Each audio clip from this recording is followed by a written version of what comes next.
Hey everyone, I'm Joshua Orro, the Mustang Prince, and welcome to Mustang Prince Orro Reports. Now last time, we took a look at Disney's The Little Mermaid, and, as I said previously, for being the movie that began the Disney Renaissance, it was really splashtacular, with great animation, a great story, and a great soundtrack provided by Alan Menken and Howard Ashman. Also, during my youth, I loved watching this movie from time to time, and I also loved watching the animated series on the Disney Channel.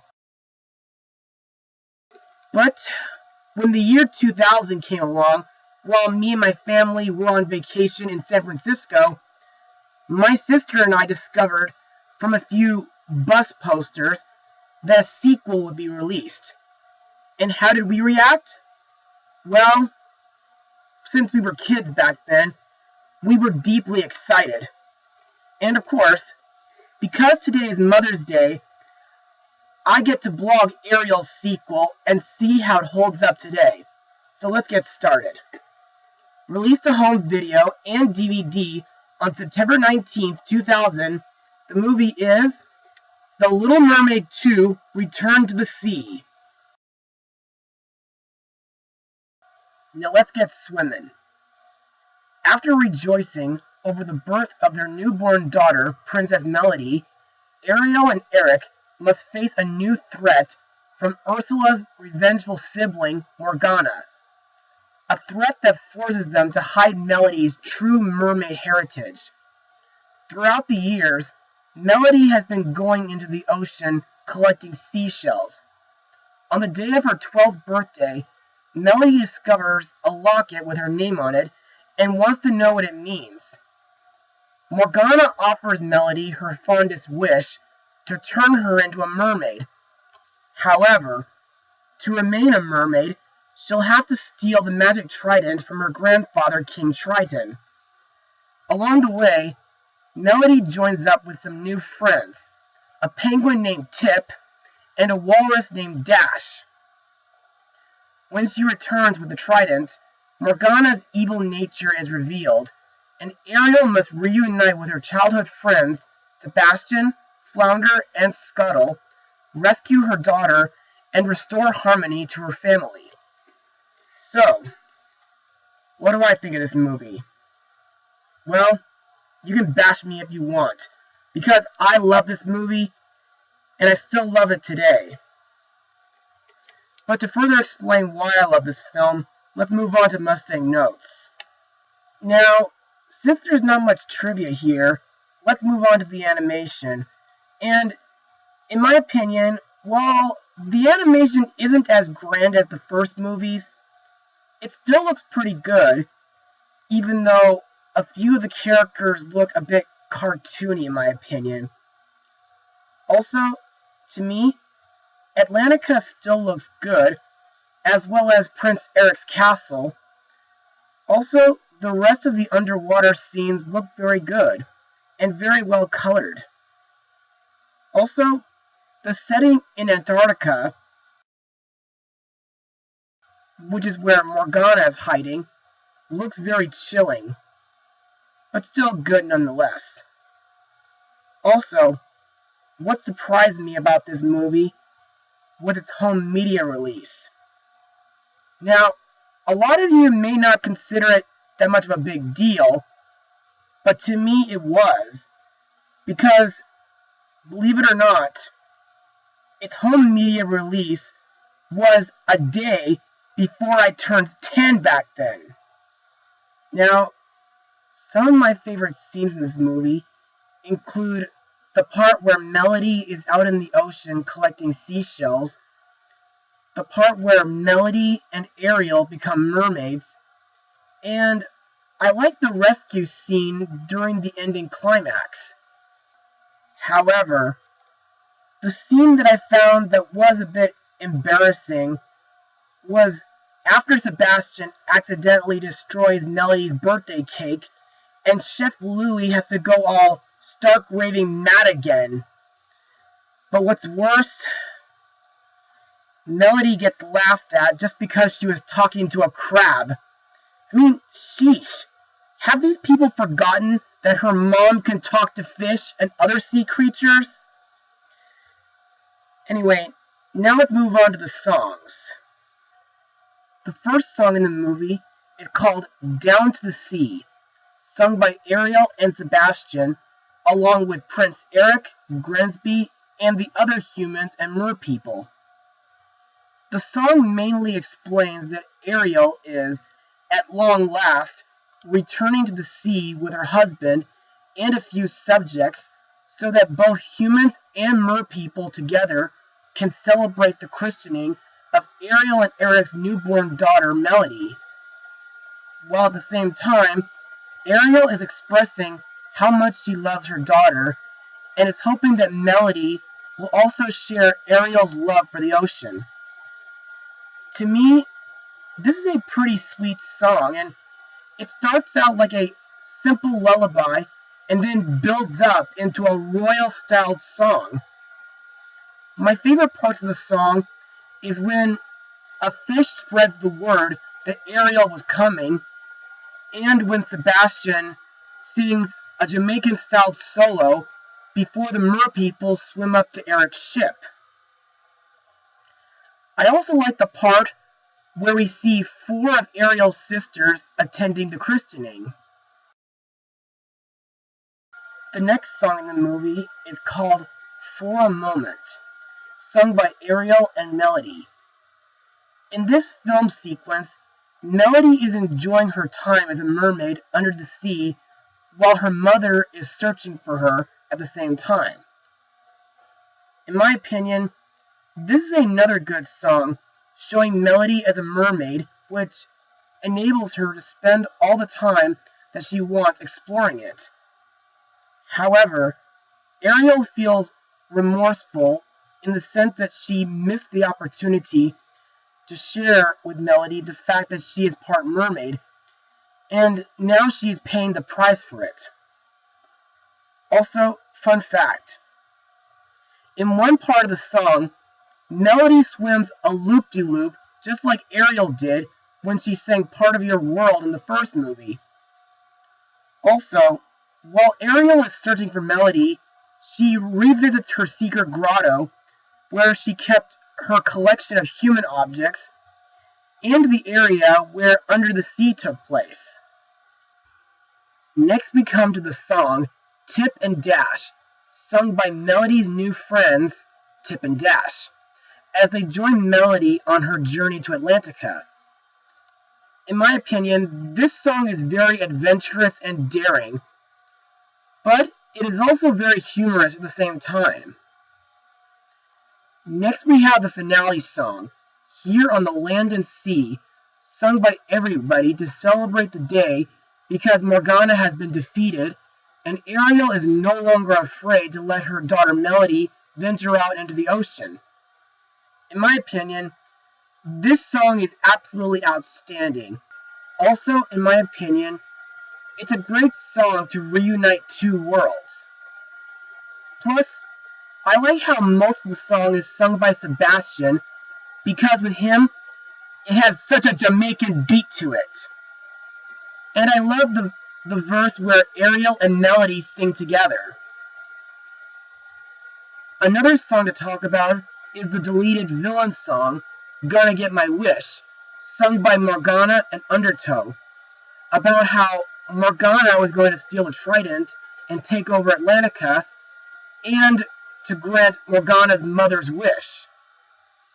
In my opinion, while listening to this song, it makes me wonder why it was cut in the first place. Because, 1, like her sister, Morgana deserves a great villain song, and 2, this does seem to fit into the movie.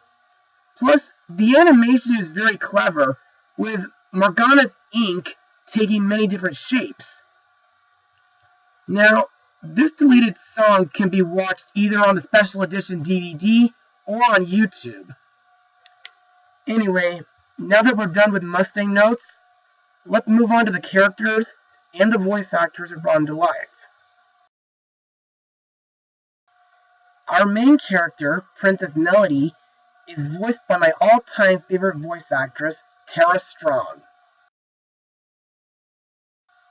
Best known as Raven from Teen Titans, Riku from Final Fantasy X and X-2, Bubbles from the Powerpuff Girls, and of course, Princess Twilight Sparkle from My Little Pony Friendship is Magic. I really like Melody. She's sassy, tomboyish, but a well-mannered princess. Also, her curiosity leads her to collect all sorts of items from the sea. However, because of her being half mermaid, she is seen as somewhat of an outcast, as evidenced by the guests at her 12th birthday celebration, who were shunning her. Melody is also very shy around boys, but she does become quite flustered when she bumped into a young merboy named Alex, whom she found very attractive, and tried befriending him in Atlantica. Plus, in my opinion, Melody looks very beautiful as a mermaid, and I like that she's determined to find out the secret behind her locket. Also, fun fact, Tara Strong has said that out of all the characters that she's voiced as, Melody is her absolute favorite. I mean, can you blame her? Also, Melody is one of my top 11 other Disney princesses. What's more, I think Melody was very brave while climbing Morgana's ice tower and sneaking up on her to get her grandfather's trident back. Melody's mother, Queen Ariel, is once again voiced by Jodie Benson, who got to be in Don Bluth's Thumbelina, PJ Sparkles, Flubber, the Mighty Kong, the Crippled Lamb, Enchanted, and of course, Sophia the First, the Floating Palace, which will be getting a new episode this Thursday. Now, Ariel has changed deeply now that she's a mom. Due to Morgana's threat, Ariel becomes very overprotective of Melody in a similar manner to how she was treated by her father in the first movie. She is shown to long for the sea, but she keeps this hidden from Melody for the latter's own safety, even though it would have been easier if she had just explained everything to Melody.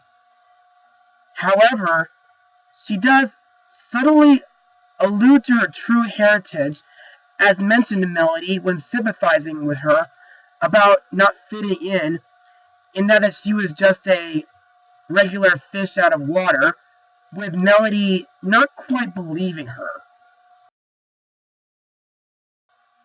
Ariel's husband, King Eric, unfortunately is not voiced by Christopher Daniel Barnes, though he does voice him in Kingdom Hearts 2. So instead, Eric's voice is provided by veteran voice actor Rob Paulson, best known as Yakko Warner from the Animaniacs, PJ from a Goofy movie, and Carl Wheezer from Jimmy Neutron.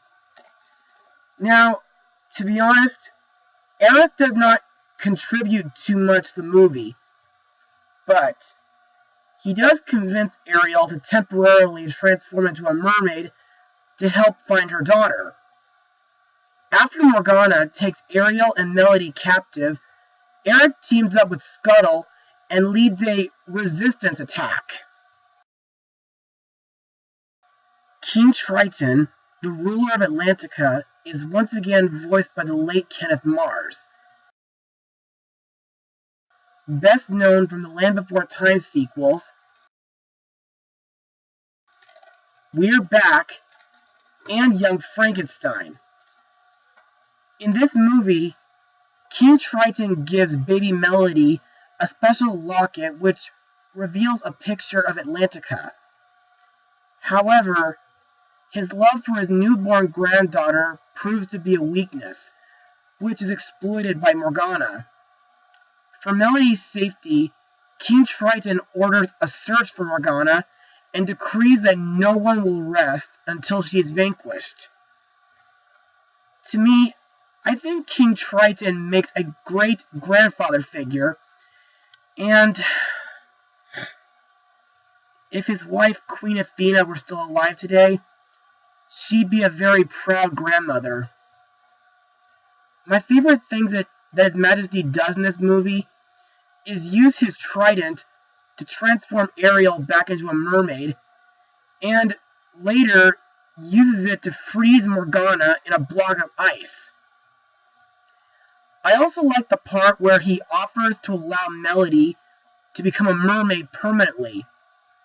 However, Melody instead requests to use the trident to remove the seawall, reuniting the humans and the merpeople. Next we come to Sebastian, again voiced by Samuel E. Wright, who got to be the first Mufasa in the Lion King Broadway musical,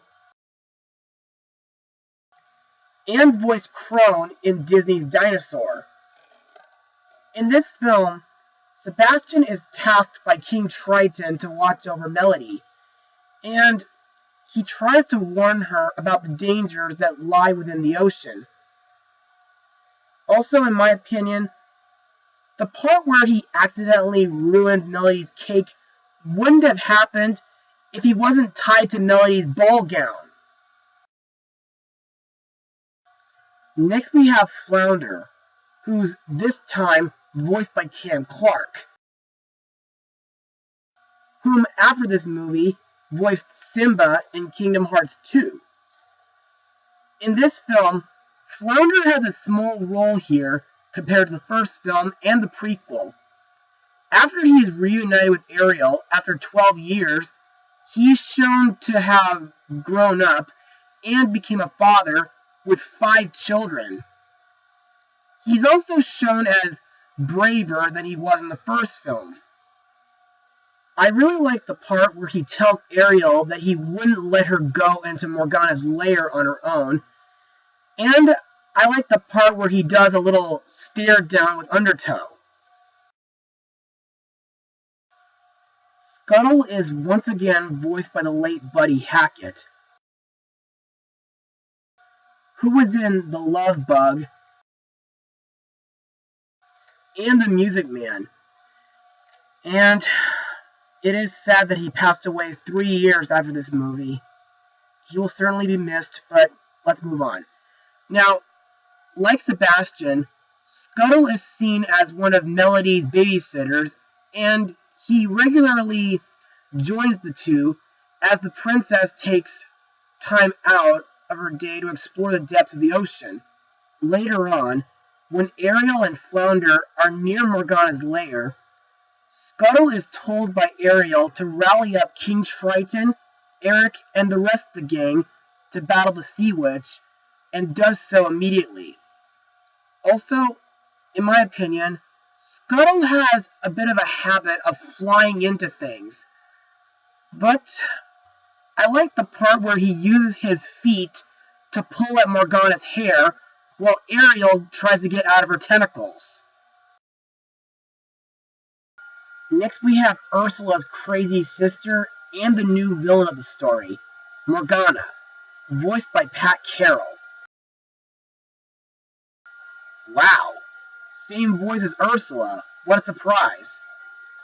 Anyway, to me, Morgana is almost just as evil as her sister. She shows that she hates being criticized when she berates Undertow for comparing her to Ursula. Morgana is also very deceitful and ruthless. Morgana's evil plan is to steal King Triton's trident and rule the 7 seas to prove her superiority over her sister.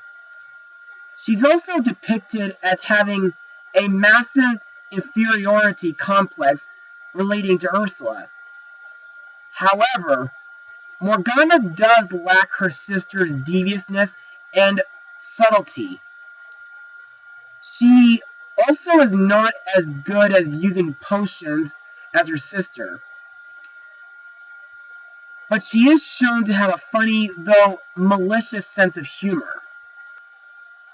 Also, in my opinion, the part where Morgana manipulates Melody to steal her grandfather's trident may have been the inspiration for the Atlantica floor in Kingdom Hearts Chain of Memories, where Ariel stole the trident to save Flounder from Ursula.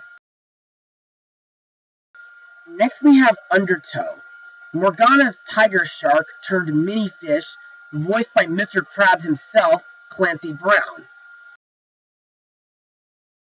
who got to be in A Nightmare on Elm Street, Annabelle's Wish, and Tangled the series. And just recently, he got to play Surtur in Thor Ragnarok. In the beginning of the movie, Undertow starts out as a huge tiger shark with Morgana about to feed baby Melody to him. Thankfully, when Morgana's plan got foiled thanks to Ariel, King Triton uses his trident to shrink him. In my eyes, despite being a cruel shark, I kind of like Undertow, because sometimes he can be a bit humorous with how he talks, but he can also be a tough shark too. Morgana also has two manta rays named Cloak and Dagger, whose vocals are provided by D. Bradley Baker. In my opinion, these two are cunning and sinister, especially with the way they snicker. I like the part where they use their tails to pull Melody's boat to Morgana's lair. But, to me, the part where they dragged Eric into the ocean was pretty vile. And I think it was pretty entertaining when Sebastian ties up their tails together, causing them to get tied to an icicle.